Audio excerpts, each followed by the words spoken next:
welcome back to our weekly DSS break. It's been a couple weeks, I know, but we took a little time off because I know that you guys did too. So, thank you so much for joining us today. We're here live every week to talk about data science experiences and best practices with leading data practitioners in a 15-minute break. I'm Anna Annison, CEO and founder at Formulated by, home of the Data Science Salon, and I'm streaming here live from our headquarters located in the heart of Miami, right next to the design district. And on today's show, I'm really excited to sit down with Gina Schmalzle, the principal data scientist at Nordstrom. And Gina was one of the great speakers that we had at our virtual event last month, which was focused on AI and machine learning applications in retail and e-commerce. And Gina has been with Nordstrom's for almost 8 years, and she also helped establish a technical excellence initiative for the data science and analytics organization there, which really helps them create data science and analytics products faster and more efficiently. So I'm really excited to talk to Gina about the benefits and challenges of technical excellence in growing organizations. Gina, welcome. It's really nice to have you here. Thank you so much for joining us. Yeah, thanks for having me. It's really a pleasure being here. Nice. Well, why don't we go ahead and jump right in? Maybe you could tell us a little bit about what you do at Nordstrom's, because I'm sure it's so many different things. Yeah, sure. So, as you mentioned, I've been at Nordstrom now for nearly 8 years. And during that time, I've been able to work on a variety of different projects, including building recommender systems, segmentation modeling for marketing, product ranking for search and browse, and I've even dabbled in some fraud projects.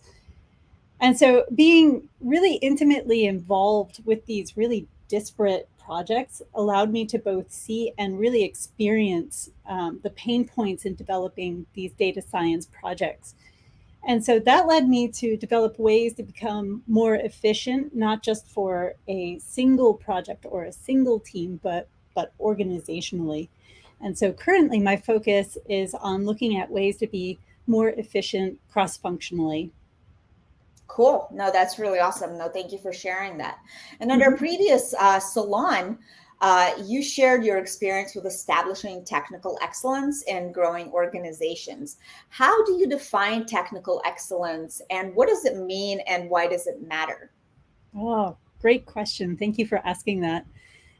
So, technical excellence is the commitment to standards that foresee and eliminate problems that will jeopardize budgets, schedules, product quality, and stakeholder satisfaction. And so, an example might actually be a best way for me to convey its importance. So, an example standard that we may have is all data science models that are in production must be monitored for drift. And Right. so, if we did not have this standard in place, a team could create a model potentially that's in production that is not monitored. And in this case, we would be running that model blindly and not really know how it's performing. And so, without a standard like this, we would set ourselves up potentially for lost opportunity costs at best.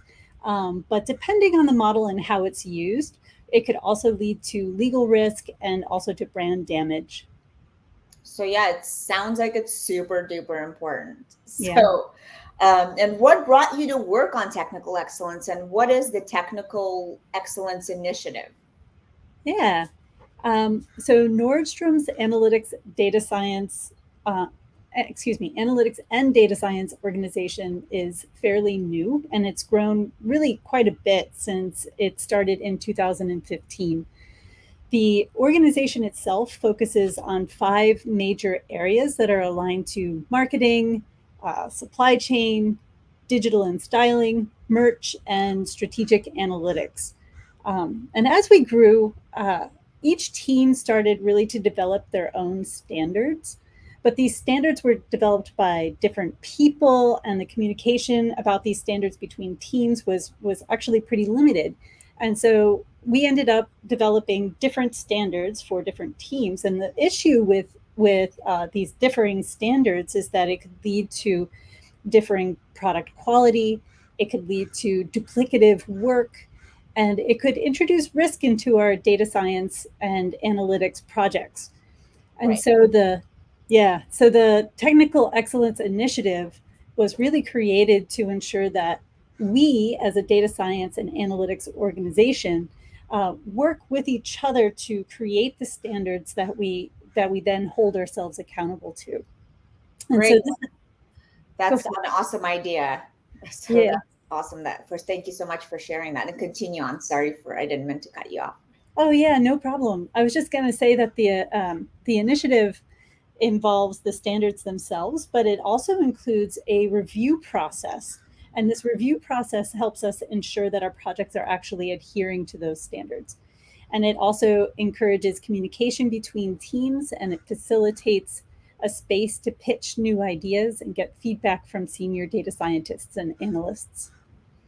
Cool. Yeah. No, I mean, I wish all organizations had that. I don't know if they do. So that's really great. And you're a principal data scientist at Nordstrom's, and where you're working on a lot of different projects, I'm sure. And what are some of the initiatives that you're currently working on that you can actually share with us? Yeah. So most of the work that I've been focused on lately is looking at how we as a data science and analytics organization can really improve and become more efficient. The Technical Excellence Initiative is just really a piece of that effort. In addition to that, I'm also working with our engineering teams to develop MLOps solutions that work for Nordstrom. And in that space, I'm also looking at efficiencies. So, one example of an efficiency that I am looking at in this space is cutting down the repetitive work when building features for our models. So, a little bit of background.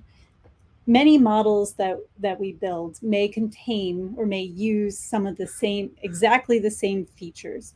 But because of our infrastructure or the infrastructure that's built, they may not be able to use those features for other models. And so each of those models would need to create their own pipelines, even though many of those features may be exactly the same.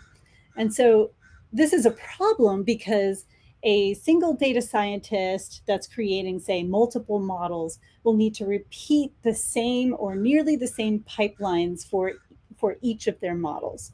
In addition, their ability to share those features that they've created with other teams is actually quite hampered. And so you can imagine all of this extra effort that goes into building the same features over and over again. For sure. Yeah. Yeah. And so another issue here is that one team may define a certain feature in one way, and then another team may define it a little differently. And this causes inconsistencies as well as confusion among stakeholders. And so a cutting way edge, a cutting way edge. No, I meant to say a cutting edge way to deal with this problem is to use what's called a feature store. And a feature store provides really the infrastructure to store and to version features that could create that you would create so that they can be shared with anyone really in your organization. Now, Right. because there's go go ahead. I'm No, sorry. no, no. I just said right. Yeah, that sounds right. Now, because they're shared, the number of data pipelines is reduced, and the number of man hours creating these pipelines is also reduced. And so then we could save on both labor and on infrastructure costs. So, in addition, because the features are built only once and is used consistently for many different models, it reduces, if not eliminates, any inconsistencies in how we define those features. And so these are the types of efficiency gain problems that are really top of my mind lately. Got it. And for the MLOps and feature store things, are you guys building those in-house, or are you using other like already built tools? Yeah, that's a really great question. So we are building it in-house using open source software. Got it. Yeah. No, that makes a lot of sense because you guys are such a huge org. You have the resources to make it exactly what you need, right? Yeah. Uh, so that makes a ton of sense.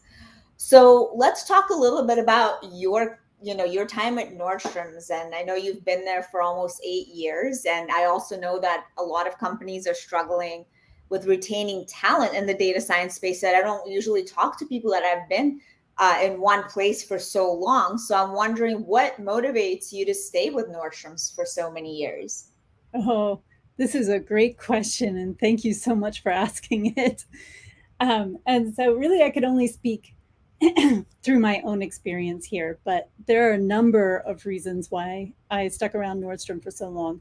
And the first reason is that it's been a really interesting time to be at Nordstrom as a data scientist, and and this is because during my tenure, the company has centralized many of its data scientists and data analysts into one analytics organization.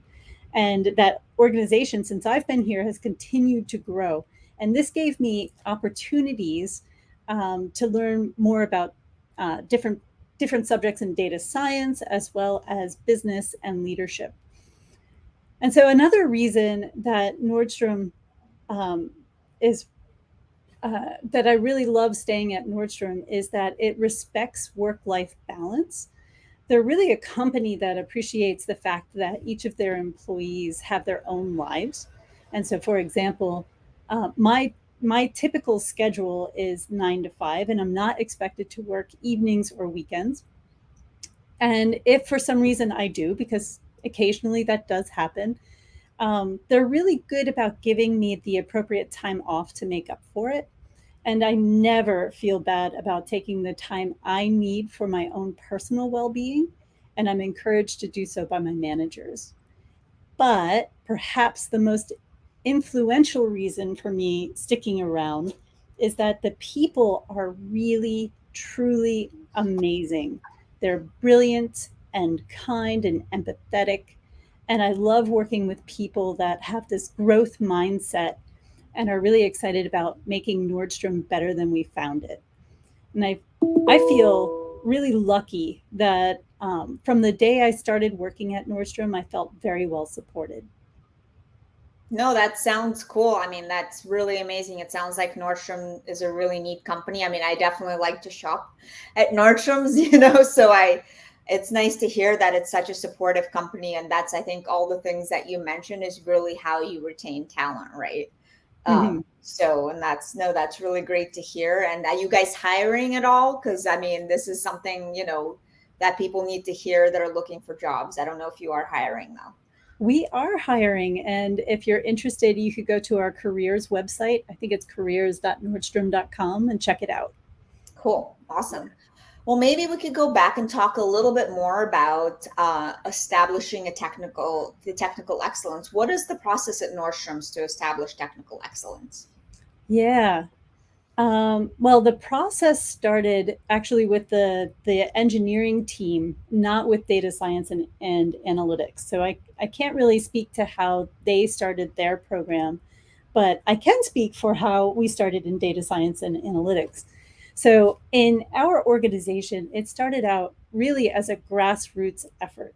There were a group of us that were interested in establishing some standards around data science and analytics.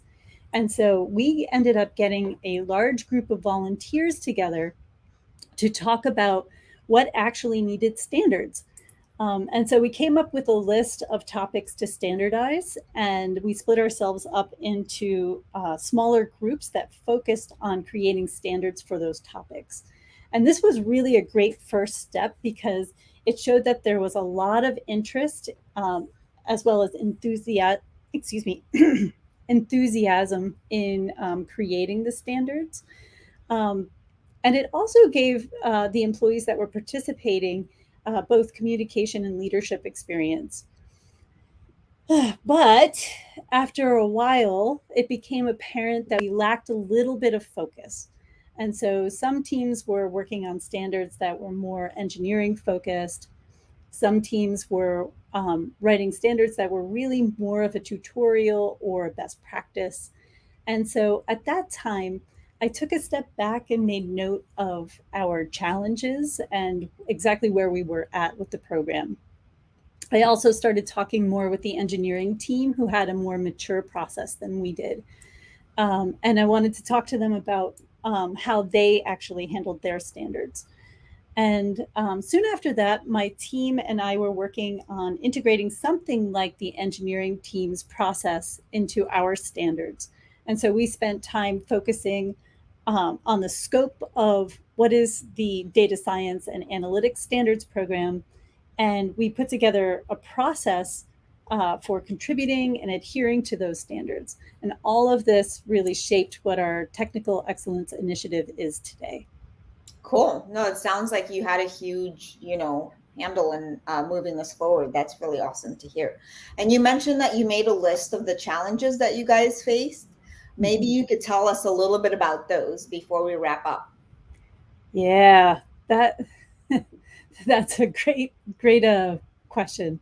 So one of the biggest challenges is that the program that we built is 100% volunteer based, and because it's 100% volunteer based, all of these volunteers still had their regular job duties to do on top of it. So one of the major issues that we had was that it was difficult for some of these volunteers to actually find the time to contribute.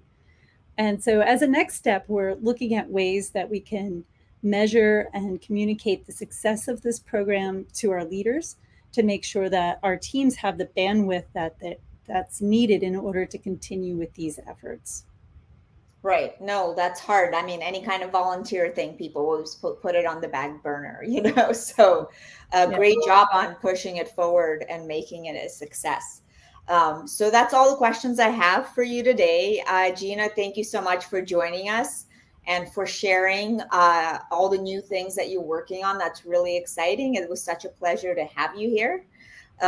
And thank you, everybody, for joining us. And I hope you have a wonderful, I know it's Monday. Happy Monday, and I hope all of you have a wonderful week ahead.